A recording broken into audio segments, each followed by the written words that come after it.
The Spotlight, shining a light on podcasts and videos that have caught our attention. Hi and welcome to The Spotlight. I'm Jen Spiker and today I have something special to share with you. Since October 7, 2023, the eyes of the world have been focused on Israel. Many have been more intentional in praying for the embattled nation, but some have taken their concern to another level by visiting the Holy Land despite the ongoing war with Hamas. Christians for Israel, Australia and New Zealand recently joined forces to take a group on a solidarity tour. Ian and Mandy Worby went with the group, and on their return, 2020's Andrew McLennan caught up with Mandy to find out why they travelled to Israel. The Spotlight with Jen Spiker. I guess some Christians or some people in Australia might say, Mandy, what were you doing there? Actually, a few people did say to me, get out of there. What are you doing? That's absolutely true. But what Ian and I and our counterparts from New Zealand, Bryce and Eleanor Turner from Christians for Israel there, we led a solidarity tour, an Anzac solidarity tour, to take some Aussies and some Kiwis and travel to Israel to stand with our Jewish brothers and sisters in solidarity. And Australia and New Zealand have a very rich, very solid, very proud history and culture of our support for Israel, the Jewish state. In fact, the Australian Light Horse, the Anzacs, were actually very pivotal in the liberation of Beersheba after 400 years of Ottoman occupation. That then led to the liberation of Jerusalem, and then from Jerusalem all the way to the Jaffa coast, all the way back up and around the Sea of Galilee to a little train station called Semach, just up the road from Tiberias. Our boys fought bravely there against the Turks and the Germans until ultimately the Turks and the Germans were driven out of the land of Israel, then called Palestine, a region in the Ottoman Empire, nearly all the way to Damascus. It was known as the Great Ride. We have a very strong history. We don't want to lose that, and we don't want to betray that history. So, we trekked off to the other side of the world to stand with Israel. Yeah, you bring up the Anzacs and the Light Horse, and you're right. People forget sometimes the Ottoman Empire was not a very nice empire to the peoples that it conquered, that it overran.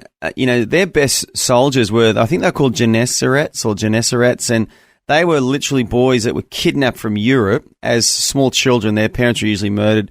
And these boys were trained to be warriors, and they were the most fierce warriors because they were displaced people. Their only identity was this private bodyguard of the Sultan of the Ottoman Empire, and they were just fierce warriors. But it just sums up that empire. It was a cruel empire, and everywhere they went, they did a lot of harm, including in what we now call Israel. And the Ottomans were occupying that whole part of the world. And you're right, many Australians don't realise that we were a big part in the liberation of that land from the Ottomans. Absolutely. Most people don't realise that the Jews are the indigenous people of the land of Israel, who was occupied by the Babylonians, and then the Persians and the Medes, then the Greek Empire under Alexander the Great, and then the Romans, then the Byzantines, and then the first Arab invasion, then the Mamluks, and the second Arab invasion, then the Ottomans, which after the World War I ended, that particular region, all of the Ottoman Empire broke up. That region was given as the British mandate for Britain to govern. All of those, from the Babylonians to the British mandate, were occupying forces. When people call the Jews the occupiers who invaded somebody else's land, that's absolutely categorically not true. It's all the others who've actually occupied their land. And the Jews are the only people in history who have been dispersed from their land and who have actually returned to their land twice to actually live and reestablish their homeland. And just quietly between you and me, it's exactly what God said would happen.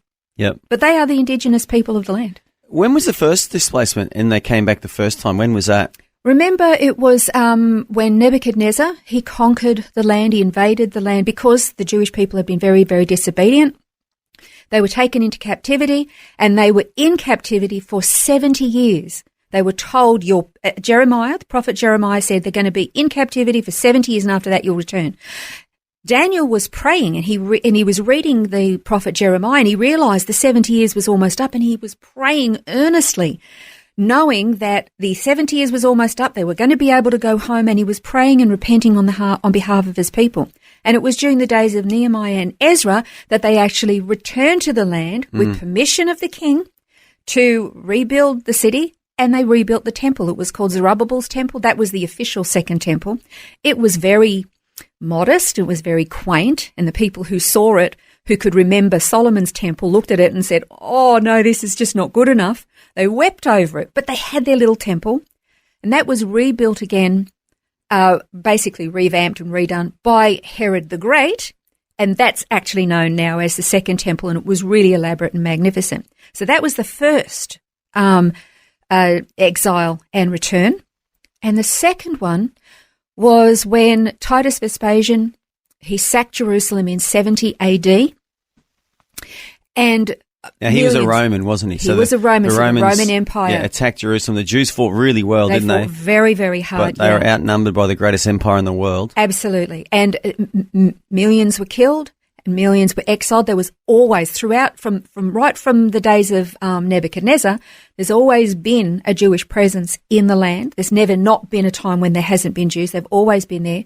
But the majority of the Jews were sent throughout the Roman Empire, those that weren't killed first, sent throughout the Roman Empire and dispersed. And I very cranky with myself that I just can't remember the scripture off the top of my head now. I think it's in Isaiah.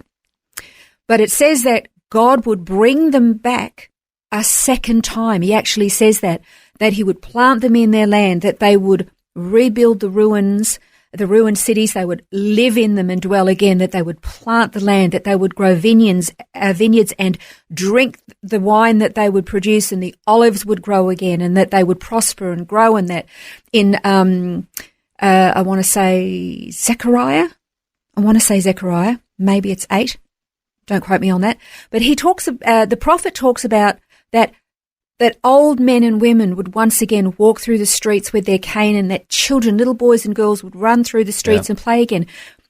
Andrew, every time I walk through the city of Jerusalem, and in especially the old city, usually when we've got a group with us, we will read that scripture, and I'll say, just stand still, look around at what you're seeing, and I read that scripture, and you can see old Jewish men and women holding hands, walking with their canes through the city streets, cross the road to sit down and have a cup of coffee, and there'll be mum and dad with pushing the pram, and there's little boys and girls, and they're running around, and they're playing, and they're squealing, and they're having fun.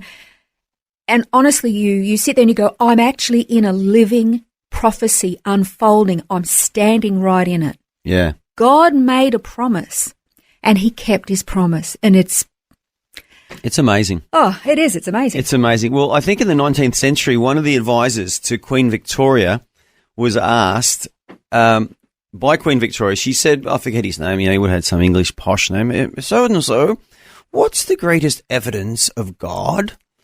And what did he say? It was the Prime Minister, and his name was Benjamin Disraeli. Okay. And he actually said, the Jew. Yeah, the Jew. The Jew, Mum. The Jew. The Jew. And it's so true, because for those of us in Australia, and many of us don't realise this, that, for a people group to be persecuted, removed from their homeland. I mean, imagine if, 100 years ago someone had invaded New Zealand. I don't know why you would, but imagine if they had and decided, you know what, let's get rid of, sorry, all our Kiwi brothers and sisters, we love you. Let's get rid of all the Kiwis because they're just taking up space. We'll just ship them all across the world. Some will go to America, some will go to Britain, some will go to Australia, and we're going to bring new people in here. Those ones that were shipped to America, Britain, Australia, like the average Kiwi or Aussie for that matter, when we go overseas, within about 2 generations, we've integrated into the other place that we've moved to. That's what you do as humans. And yet the Jews have been displaced so many times, and yet they've retained their culture they've retained their faith. They've retained their holy book, which is obviously the Old Testament Bible, and they are still Jews to this day. And as you said, it's the oldest people group in the world I'm aware of that's still in existence today, and they are the original inhabitants of the land they're on right now, and they're also the most persecuted minority in history as well. Yeah. See, and yet they're still here. A lot of people will say, but before the Jews, there were these other tribes, and that is true. There were some tribes there, but first of all, they were squatters. They didn't own the land. They had basically, like, for example, the ancient Philistines, they actually came down from the Aegean area, right? They'd actually come down from there and settled, we know them as the 5 cities, right? Yep. And that was the same with many of those. They were like little tribal clusters, and they would build a little fortified city or something, but they didn't own the land.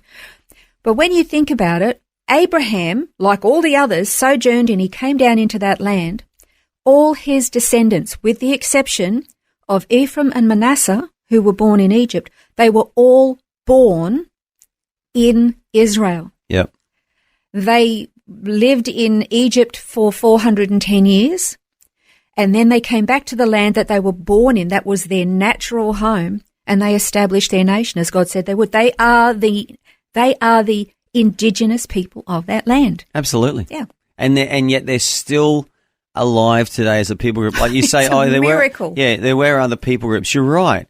But they're not. There's no such thing as a Philistine anymore. There's no such thing as a Hittite anymore, and all these different people groups we read about in the Old Testament. Yet the Israeli people, the Jewish people, are still in existence today. And more than that, they're actually prospering. They're doing really well. I tell you what was very interesting. When we have a favourite shop that we love to go to in the old city, it's called Shorashem, and there's a couple of brothers who run it, Moshe and Itzhak.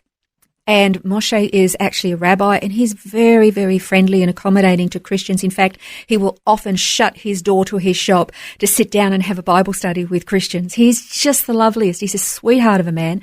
We always go in there to say hello, and we did this time, and he looked, he said, I knew you guys would come. I knew you guys would come back. And we got talking about the Jewish nature of things, and I said, the Bible calls you guys, a stubborn, stiff-necked people. And I said, it is your greatest Achilles heel, but it is your greatest strength. Because when you were stubborn and you rebelled against God, you were really stubborn in your rebellion. But then when you are really, really tenacious in holding on to your traditions and your culture and your laws that you love, and holding on to the things that make you a Jewish people, your customs, I said, you hang on to that with everything you've got, and that's why you've retained your cultural and religious identity. He said, there's not a lot of people who understand that about us. Their greatest strength is their greatest Achilles heel, but the reason they're still there is because they're a stubborn, stiff-necked people. Yeah. They're remarkable. On the Spotlight, we've been listening to part of a longer conversation between 2020's Andrew McLennan and Mandy Worby. I'll share more emotional stories from Mandy next time, but you can listen to the full conversation now by tapping the podcast tab in the Free Vision app and searching for 2020. Find out more about the work of Christians for Israel Australia at c4israel.com.au. That's the letter C, the number 4, israel.com.au. My name is Jen Spiker, and I look forward to joining you next time on The Spotlight as Mandy shares more of her experiences from the recent Solidarity Tour to Israel. For more great podcasts and videos like the one featured today, check out vision.org.au or the Free Vision app.